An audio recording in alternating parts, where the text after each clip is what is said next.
muuqaalkii ahaa maxay nolosha ugu adkaatay Soomaalida ku nool waddanka Ingiriiska. Dad badan oo aan fahmin ujeedada muuqaalka ayaa falcelin aan habboonayn ka bixiyay dhanka TikTok-ta iyo Facebook-ka. Haddii aanad fahmin muuqaalka hore ila eekan. Muuqaalkaas waxaan kaga hadlayay hadalkii uu ka yiri Cabdinaasir Ismaaciil Soomaalida ku nool waddanka Ingiriiska. Ujeedadu ma ahayn in waddanku xun yahay ama lagu noolaan karin, balse waxa uu ka hadlayay ayaa waxa ay tahay maxay naga hortaagan inaynu noqono dad horumar ballaaran sameeya. Sidoo kale mar walba isku duban oo aynaa noqonin dad kala socda. In bulshada isku afka ay meel isugu yimaadaan ama meel wada degaan waa arrin wanaagsan oo qurux badan, balse inaynu horumar iyo dadaal ku darno waa mid laga maarmaan ah. Marka aan loo baahnayn inaad la degto deegaan waa markaad aragtay inaad ka dadaal sarreyso. Mar walbana waa in deegaanka aad degan tahay ka dadaal fiican yahay xagga cibaadada, xagga dhaqaale samaynta iyo xagga u hoggaansanka horumarka dhinac walba, sababtoo ah way ku saameynaysaa. Waxa kaloo muhiim ah inaynu ka faa'iideysano fursadaha uu leeyahay waddan kasta oo ka mid ah wadamada horumaray sida Ingiriiska. Waxa kaloo aysan fahmin walaalaha qurbaha ku nool qaabkii loola dhaqmayay ubadka. Way jiraan waalidiin ubadkooga la dadaalay oo horumar wanaagsan u horseeday, taasi oo bulshooyinka Soomaalida u noqon karta tusaale. Waxaan xasuustay su'aal hadda ka hor la weydiiyay Sheekh Maxamed Ibraahim oo ka mid ah dadka in badan ku noolaa qurbaha gaar ahaan waddanka Ingiriiska.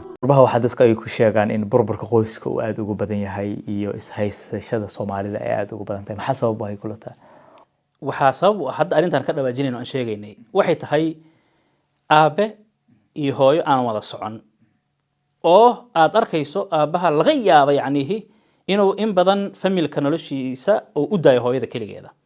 hooyana marka qurbaha ay joogto qofkii arkaye dhibaatada caruurta iskuul geynta u diyaarinta labiska cunto siinta ay leedahay waa qof warehouse ka shaqeeya macnaha ka dhib badan tahay sidii hooyada u shaqeysay qurbaha joogta.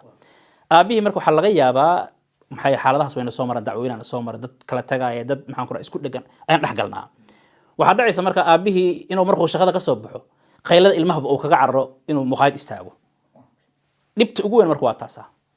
nacam qarash wuu jira oo qarashka aan la isku fahmin waa adigana fact kale oo taalo oo familiyadeena ay aad ugu dhiban yihiin.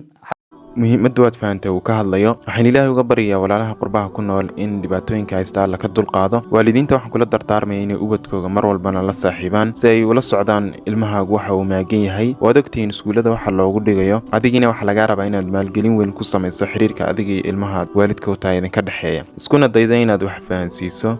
allaha idin fudaydiyo.